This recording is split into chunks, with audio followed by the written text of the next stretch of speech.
What's up, everybody, and welcome back to the kitchen. Today we're doing yet another takeout recipe. We're doing one of my personal favorites, beef lo mein. So let's just get right to it.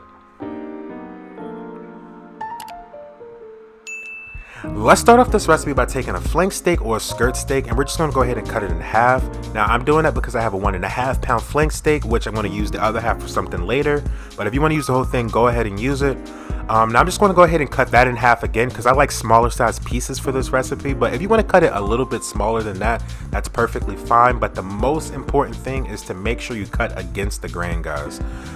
For this recipe, when it comes to flank steak and skirt steak, it's really easy to see the grain. So there's no excuse not to cut against it, guys. So make sure you do it. It makes a difference.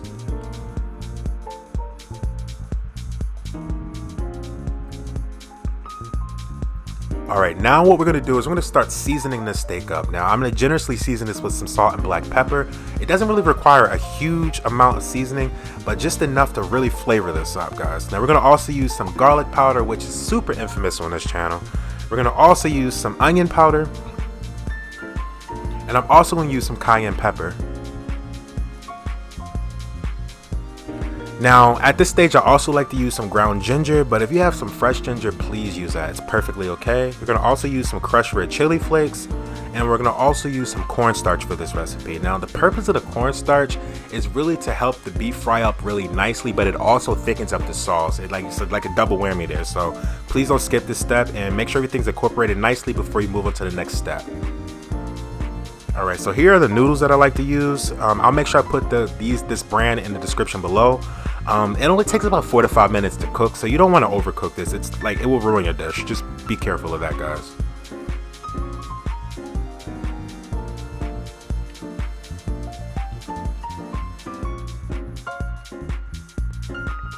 Alright, let's go ahead and remove this, and we're going to go ahead and just drain it. Now, I'm using like kind of the strainer inside of a bowl method, and I'm just going to run some cold water over top. Now, this helps it cool down much quicker. If you just ran water over top of a strainer, it doesn't really work, and it will keep cooking the pasta. So this is the easy way. Now in a hot wok, we're just going to go ahead and get some vegetable oil or some peanut oil nice and hot, and we're going to also throw some garlic paste in there. If you don't have any garlic paste, just go ahead and use some minced garlic, but I just happen to find this garlic paste at my local Aldi's. I'm going to throw our steak back in the pan now. And because it's a steak, guys, please treat it with respect. Don't overcook this if you don't have to. We're just not going to do that because it's steak. It's a very beautiful piece of steak too, guys.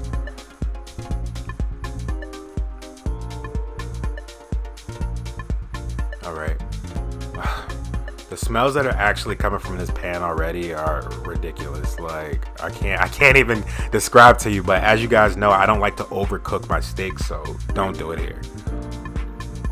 We're going to just remove it from the pan so it doesn't continue to cook. We just want to go ahead and do that so we can go ahead and start cooking the rest of our ingredients.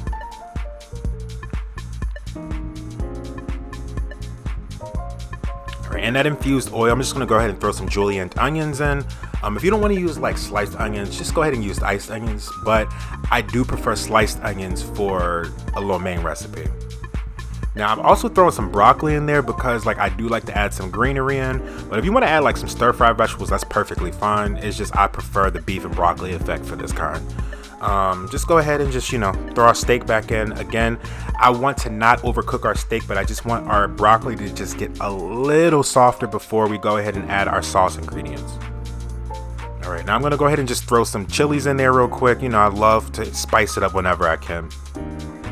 Now let's add a half a cup of dark soy sauce. We're going to also add 2 tablespoons of oyster sauce, and this is optional, but you can also add 1 tablespoon of hoisin sauce. And just go ahead and give that a nice mix.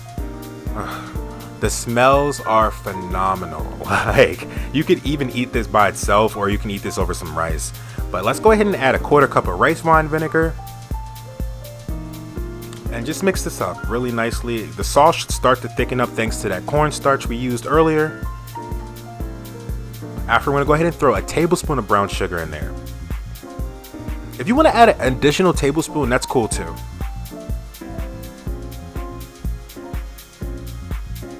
Alright, let's go ahead and throw our noodles back in.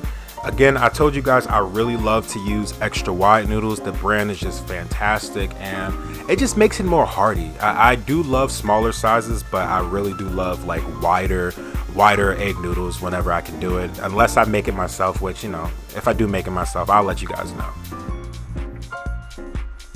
Oh man, I also switched over to using tongs, but if you want to use a fork to kind of mix everything up to make it a little bit easier once you add the noodles in, that's perfectly fine. I just like everything to incorporate really well.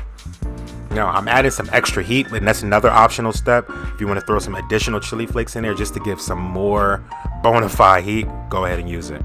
Now we're just gonna go ahead and bowl this up, guys. Bowl it up, plate it up, eat it right out the pan. However you want to do it is perfectly fine. It is your takeout at home. It is my takeout at home, and this is fantastic. I love this. Top it off with some green onions, maybe some parsley, you know, maybe with some more broccoli, whatever you want to do, but give it a taste.